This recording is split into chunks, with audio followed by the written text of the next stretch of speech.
I'm Shae Erisson, and welcome to the Boston chapter of ACM. And we're going to do some lightning talks today. And I'm going to talk to you about projects that are at least slightly off of the bright squares that we call our phones or our laptops. Um, yeah, I get kind of tired of like Sure. I mean, it's cool to have a phone, it's cool to have a laptop, but it's really cool if I have projects that aren't just on those things. Things are at least a little bit outside of that. So of course, I take the opportunity to stare at my bright squares a little bit more to make projects that are off of that. And my preference for that kind of thing is something called CircuitPython. And it's really nice because you've probably seen Python before, you've probably used Python before, but you probably use it on a big computer that has its own operating system instead of just Python as its own operating system, pretty much, on top of a tiny computer. And that's what we're going to talk about today. The things I want to talk about are that if you like making these kind of projects, if you're like me, if you're a software developer and you want to make these little projects, you can write software and pretty much, for the most part, not have to think about the hardware. And I have several examples. I have a CO2 sensor that I think we're going to talk about in another talk. I have a little camera that I got from Adafruit. I have an e-ink display that I use for a variety of other things with little magnet feet. But what I want to talk about is sort of how do you do these things? And the way I'm going to do that is that I am going to share my screen, and then we're going to look at some stuff. So the first thing we're going to look at is honestly the source code that is on the board. You may be able to see this lovely green smiley face that says, yeah, your CO2 is pretty good. And the way that I did this one was that I actually went to find a tutorial on Adafruit, and then this one's neat because at the time I already had the CO2 sensor. I had just I found some research that said that too much CO2 in your room makes it really hard to think. And that kind of research is actually pretty easy to track down. Here's like a great paper about how too much CO2 inside doesn't just basically makes it harder to think. And there's a lot of details, but mostly what I wanted to know was, is my CO2 too high? And I already had this display, and I ended up having to buy the little sensor that is currently hanging about in the back. But I was able to just kind of grab it and copy it over, and it worked because I already had the pieces. And let's look at the source code. Source code is a bunch of Python. We import like the sensor. We import the object for the display. It's pretty straightforward. And I didn't have to write any of it. It was great. But in case things start to actually cause errors, one of the great things I can do is that I can actually I can just talk to the board directly. And so let's see, which is the last one? Dev, TTY, ACM. What's the last one? TTY, ACM 2. Okay, so I'm going to use screen to talk to it. And when I by default, I'm going to see nothing. If I hit Control C, then you'll notice that the screen has gone blank. And we have this great thing where I can go into a Python REPL and I can say like, what's already imported? Well, nothing's imported. At this point, we could actually interactively look at a bunch of the pieces. We could actually run things. And in fact, I totally do this when I'm building a new project, is that I will copy some code over, and then I will, well, where do I copy the code, you might ask? If we look at my USB devices, one of the things I have is I have some CircuitPy things. And this one is, in fact, the same code as this is actually showing up as a USB device on my system. And the code.py is what it runs. And then all the images actually go in here. And so whenever I copy a code.py over, I can just hit like Control D and then the code runs.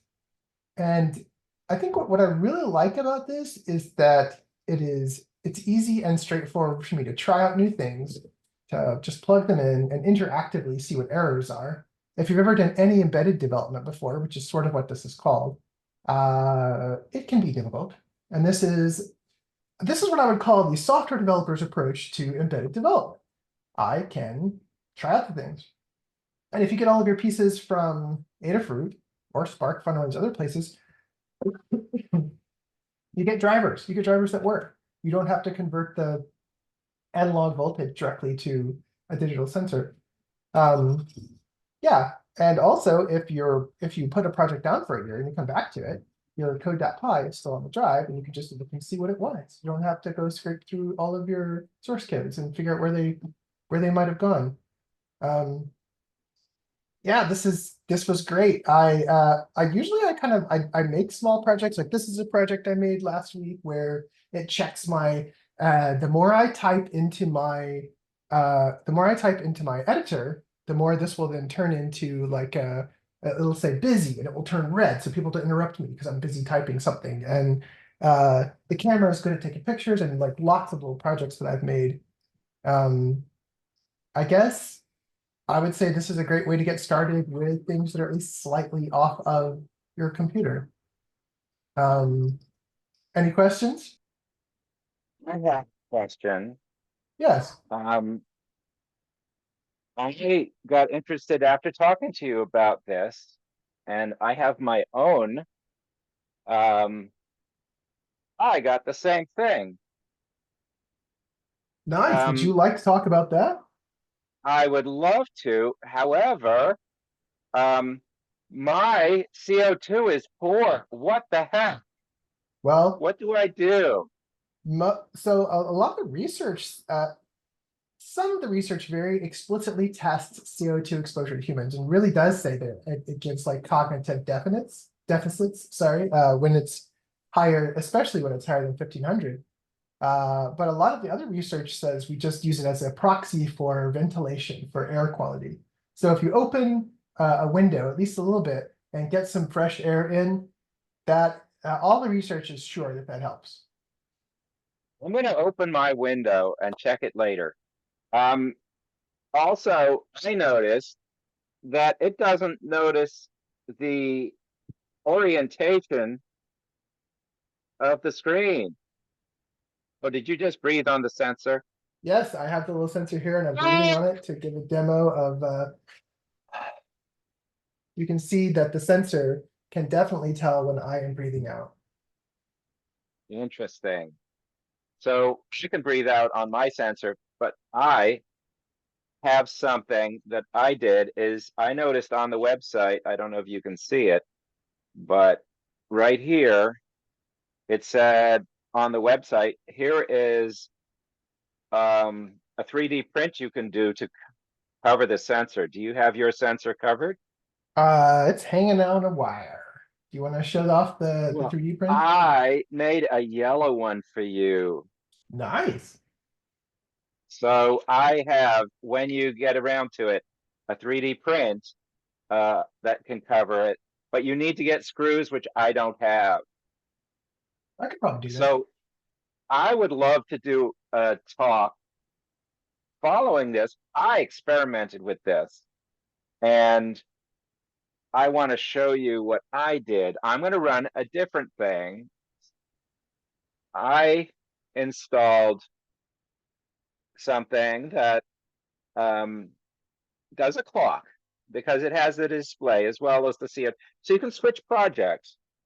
And this was the project that I first started with, but it doesn't know the orientation either. And I was frustrated by this because I wanted to pick up something that knew about the orientation. So I'm going to show you another project related to this. This was a clock, and I'm switching, and I'll talk to you about the switching in a second. But here is, whoops, there. This is doing a bitmap display as a splash screen, and then it's going to do a moon clock. This was one of the other Adafruit projects. And this one did recognize the orientation when it first starts up. So it has, I can show you on the back, there is the the electronics, that it has a Wi-Fi, it has accelerometers, and it has memory and has access to the internet via the Wi-Fi. And here is the moon phase clock that it came Wow, up that with. looks So it great. knows that it's almost full moon. And I modified it very slightly. The moon phase clock had time and date. And I realized that there was more to it than time and date. There was more room. So I put on the day of the week. And I obviously didn't center it right because it's just constants that I put in. But I moved things around. So I took this on, and it also doesn't recognize the orientation has changed. So I'm going to change mine. I'm going to show you. I'm going to change one character and then run it again. Okay, so this is what I ended up playing with for quite a while. Notice the little Python showed up, CircuitPython. This is the lightning talk with Shae Erisson and Peter Carmichael. Yeah, I'm Peter Carmichael. Sorry, I didn't introduce myself.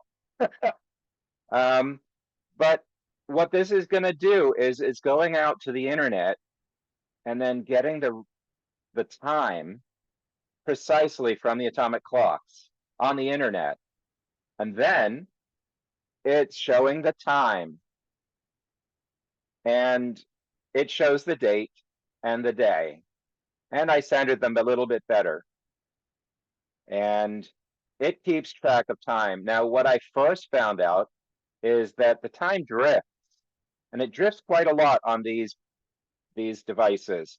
So when I left this running and I didn't keep on updating the time, in a day, it was off by 20 minutes. And that is not a clock.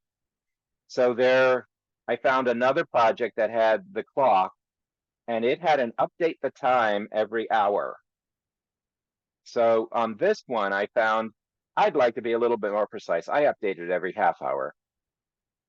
And what's this little green, and what is that? Does anyone have any ideas? Last lightning talk, I talked about my WordleBot, and this is my WordleBot results for last night. And it did very well. And I also wanted to show you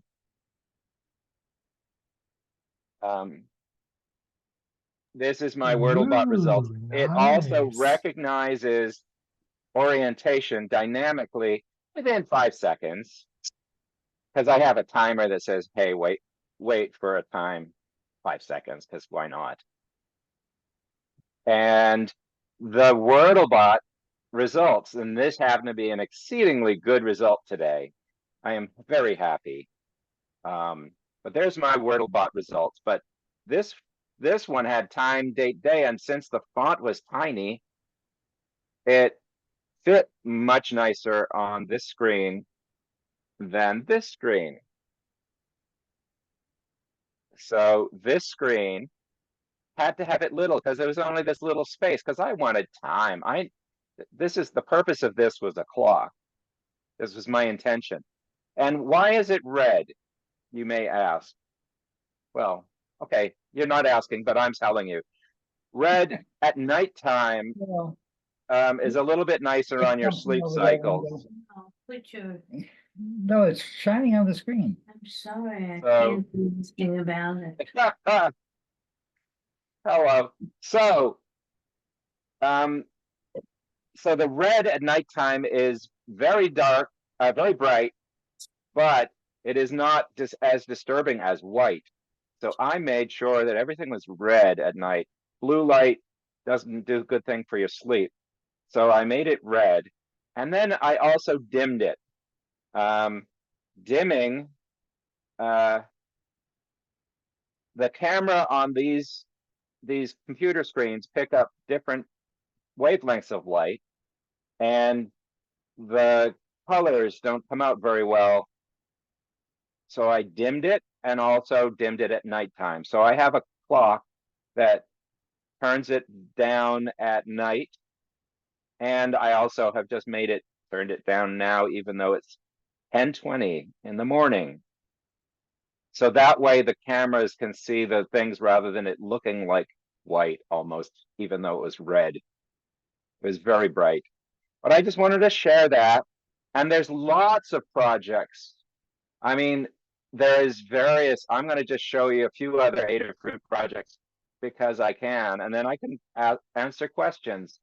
So I showed you the moon phase clock.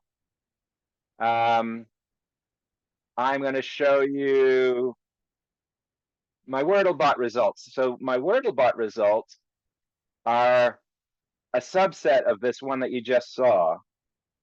And here is, if I did it right, my WordleBot results. WordleBot the red. So this one was my intermediate, but this one doesn't seem to, oh, it does. But you see the brightness on that? This is fully bright and the other one wasn't. You see the difference? It's And a this is huge why difference, yeah. this is why I switched it for the other one. Let me show you. Oh, this is weird. And this is, I want to do 9. This one's going to take a little bit of time, but here we go. And this is kind of funny.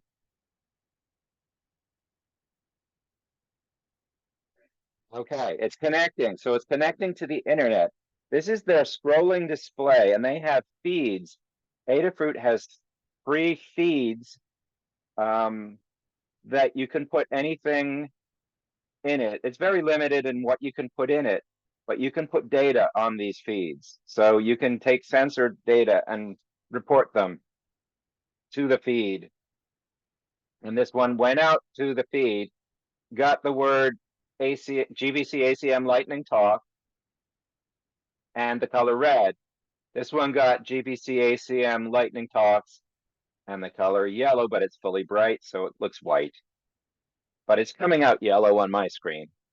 And it's just cycling between any feeds that I have, and I just put 2 things in. I'm going to quickly go to, let's see, a weather one. Save. Okay. And this is loading the weather. It's going out to the internet, getting the local weather. And then it'll present when it gets out as connecting. Each time you start a new one, it starts over. So it was connected to the internet and it becomes not connected to the internet. It's like rebooting. It is rebooting. And then once it's connected to Boston weather. And there it is. It's 50. It's a warm day today. And broken clouds. 84% humidity. Does that mean that Amazon is offline, broken clouds? Yeah. And so, and the last one I have ready to show you is, that's good enough. I'm going to put it back to clock. And I did not open my window for, so I'm going to put it back to this, and we're going to get the clock again. But I'm going to hang this up. So is any questions? And I do have some prepared answers if you ask the right question. And otherwise, I'll just wing it. I've never dealt with orientation, and how does that work? Is there an accelerometer? Do you just read an object? How does that work? Well, in here, there's an accelerometer, and it does check the angle. And if you look on this is a quest for you to do, audience, is you go to the Adafruit. We're not being paid by Adafruit, by the way. It's just cool. If you go to the Adafruit thing, they have, when you first get it, they have something that has a bunch of blocks here, and then if you tip the device over, the blocks turn into particles, and each pixel or each LED, there's 64 by 32 here. Each one becomes something that falls like sand, and the blocks crumble. And it has a sensor that can detect orientation of your screen. And so it knows you're tilting this way or tilting that way, and that one responds. But as soon as I ran that, as soon as I loaded a project of my own, that disappeared and I can't get it back. So if anyone knows how to get that back, that would be cool. But I think it wasn't written in CircuitPython. I think it was written in something else. So it came loaded with something that was written in Java or something. So I couldn't get it back to load the way I did all these other projects. Any other questions? All right. I'm going to talk about not my questions then, but problems I've had. Okay. I was playing around with this, and you saw, Shae showed you that every project in Adafruit comes with a code.python. Well, I worked on the clock, and I got it doing all sorts of things, and I was very proud of myself. And I worked on it for several days. And I worked on the CO2 sensor and got that one to rotate. And everything I was doing was cut and paste things into code.python. And then I said, oh, there's another project. Here's one that was the one that had the moon phase clock. Oh, that's cool.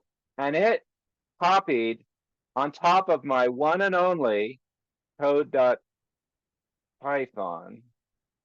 And I lost all my work for days. And that was sadness. So I changed it. I'm going to show you my screen, share screen. And I am going to show you my code. I don't know if you can see this. Can you see anything? What can you see? Yeah, I can see it. Okay, so my code.python is a generic way of calling anything. So here's my CO2 display. If I change that to a 0 and I say save, you get to see something and it runs one. Some of them have mains in because I decided I was going to run a main rather than the other things that in it. And I organized things into some have main and some just run themselves. And I have very different versions of these. There is a scrolling display, the weather. There's a brightness thing that I found. So that's how I did the brightness. And I modified the heck out of them because I have a different way of doing coding. But you got the idea that I didn't trust being clobbered my code.python ever again. And I made it so I kept track of this. And then I take my D drive that you saw Shae show you, and I copy that up to something that I put into source control. And then I save that periodically whenever I'm at a stopping point. So I don't want to lose my stuff ever again. So that's what I have to say. So I'm going to go this for any questions for Shae or myself. Thank you, everyone. And we're going to do lightning talks on a regular basis, hopefully, and we'll record them and put them up on a channel. Can So you put them in the probably a link? YouTube channel. And I will post a link, yes. I have to open my Windows, Shae.